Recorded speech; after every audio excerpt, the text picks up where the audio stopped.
the most fun meetings to come to. I'm Julien from South Florida, and I'm speaking on breaking the exclusive contract as an independent IR.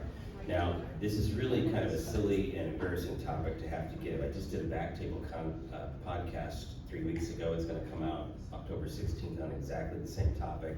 I had the same reservations, and really, why is that? Because no other specialty has this problem getting on staff. All of these other specialties walk through the front door of the hospital, do our procedures, and our IR graduates can't do that.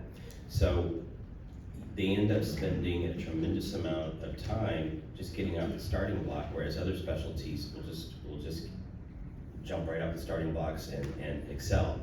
Kavi's wife, vascular surgeon, was here yesterday. She trained at Duke and Columbia. She's going to start working next week. Didn't even know this was an issue. But even from the ANAS programs in the United States, every single person can walk through the front door and practice except for one group, and that's independent IRs.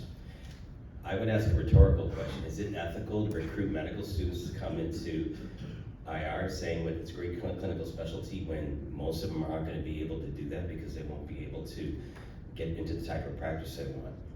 So I'll talk briefly about my background, why hospital privileges are so important, how I broke the exclusive contract and others have done it, and what the SIR can do to help.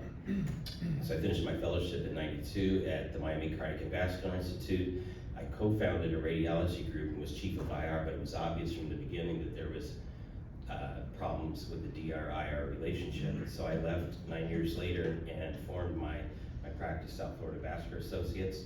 About a few years later, opened the first OBL, my first OBL, and a few years after that was co-founder along with vascular surgeons and cardiologists of the OEIS, which is our outpatient society, and I'm a past president, as is my good friend Brett Wickman. So why did I leave radiology? Well, really there was nothing in common with my DR colleagues other than that distant vestigial link to imaging.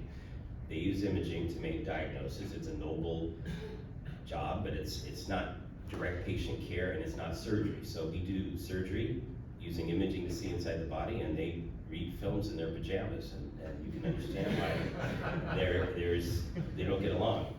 My senior partner wanted to sell the group. It's actually the group that became Envision, and you know how they ended up. And obviously the group was not supportive of an office or a clinical practice, and I had the realization that to me the only way to practice ethical IR was to have an office, and it was also how you get the patients. That's how you develop your referral practice.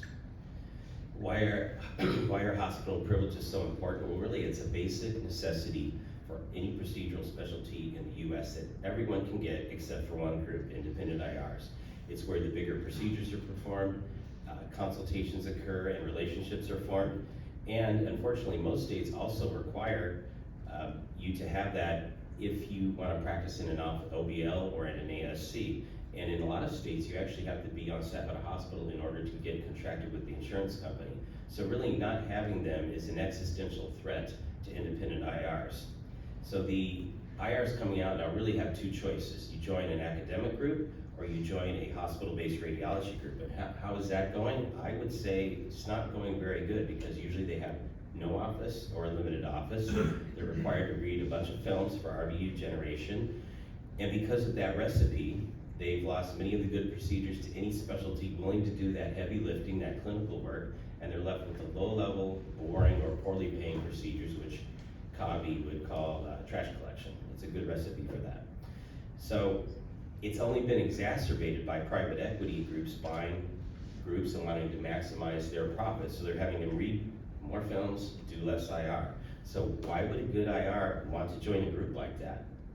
Well, really it's about choice. We should be able to choose any practice we want, whether that's you want to go into hospital-based IR-DR group, that's fine, but you should also be able to choose independent IR, multi-specialty group, hospital employment.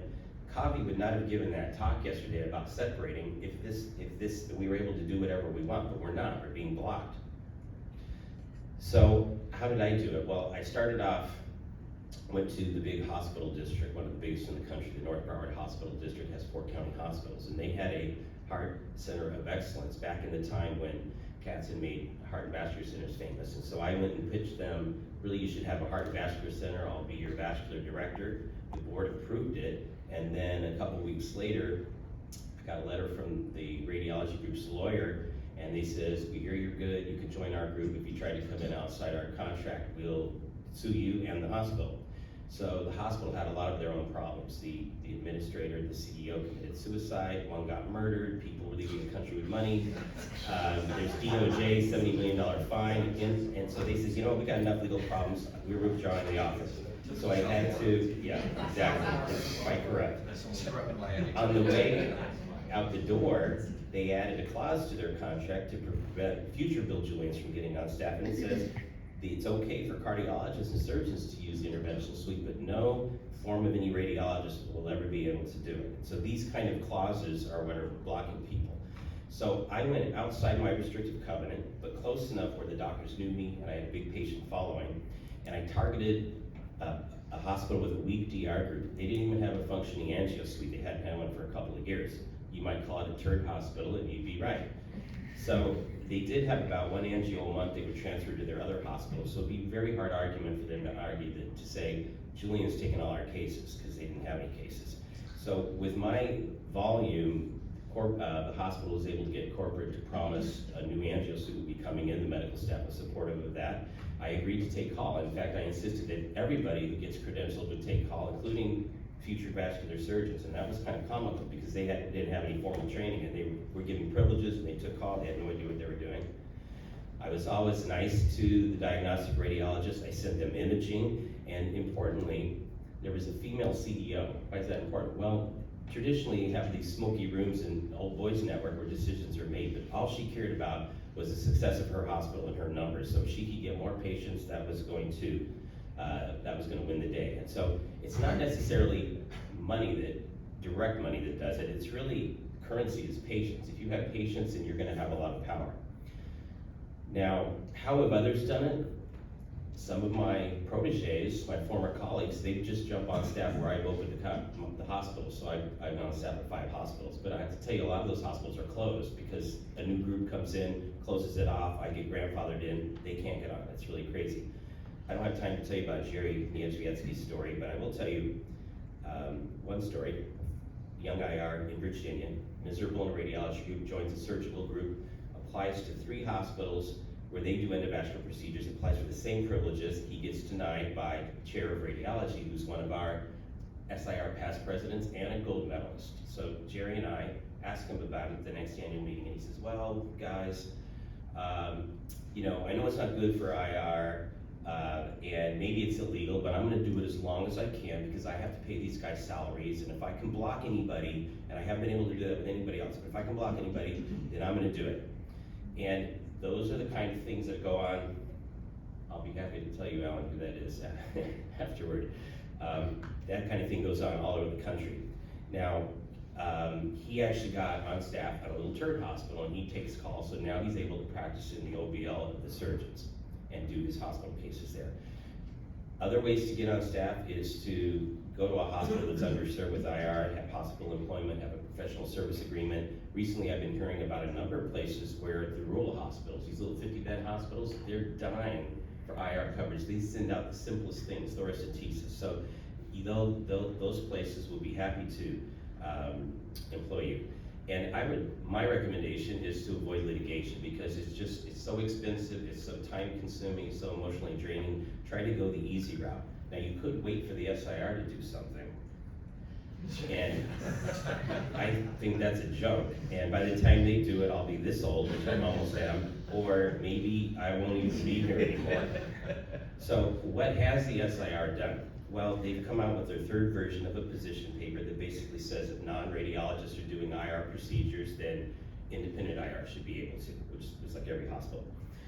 Even the ACR, believe it or not, they have their own paper, and it says kind of the same thing. It says, therefore, any exclusive contract should be worded so as not to inadvertently exclude an independent IR in hospitals where other people are doing it. Well, it's not inadvertent. They are specifically trying to block the IRs. They think by blocking the Bill Juliens of the world, they'll be successful, and yet they've miserably failed because they don't have the building blocks of a good practice.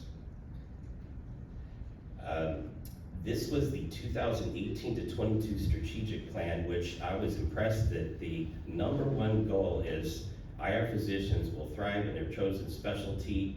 to provide good patient care. Well, that came and went, nothing really changed. So why hasn't the SIR done more? Well, I think it's in part because it's a society made up of academic IRs who may not understand what happens to their fellows when they go out. Maybe they don't care, I'm not sure. And there's the constituency, the dues paying members are largely IRs in hospital-based radiology groups, and they just wanna try to block it as long as they can. And they talk about less studying it. You know what, there's nothing to study. If you're talking to a medical student, why would you have them go into a field where they're blocked the moment they come out? Go into a different field, go into vascular surgery. I'll point out there's no independent IR on the board of the SIR. There is a private practice counselor. His group, he's in a radiology group, his group is in litigation with an independent group who is trying to get on staff down in Melbourne. So what grade do I think the SIR deserves? Well, I think they do some things well. They will go to Washington and try to advocate for you. They do the annual meeting, they have good CMEs. But in this particular area, they don't do so well. Look how well they've done with DEI, but it doesn't matter if you're black or white, male or female, gay or straight, every single one of those people is blocked coming out. I just think that's outrageous. So what can the SIR do? So there's 13 bullet points here. You're gonna get an email in a week with a copy of this. It's also gonna be published in SIR Connect. And in case I get censored, it'll also be on OEIS Connect. It's gonna be on Cobby's blog, LineMonkey MD, and the Backtable podcast on the same topic will come out October 16th, and it'll be linked on that. So I'm just gonna read through these. The SIR could use their bully pulpit at every opportunity to promote a clinical practice, especially those like independent practices that are pure clinical ones. Part of the bully pulpit is to be intolerant to the ubiquitous practice of radiology groups blocking independent IRs from getting hospital privileges at facilities that otherwise have an open staff policy, which is essentially every hospital in the United States. They should also use the bully pulpit to criticize the practices, which is also in almost every hospital, without a clinical practice. They should identify the states where you can open an OBL without hospital privileges so residents can move there and try to avoid this barrier. There should be OBL sessions at the annual meeting, which is actually happening.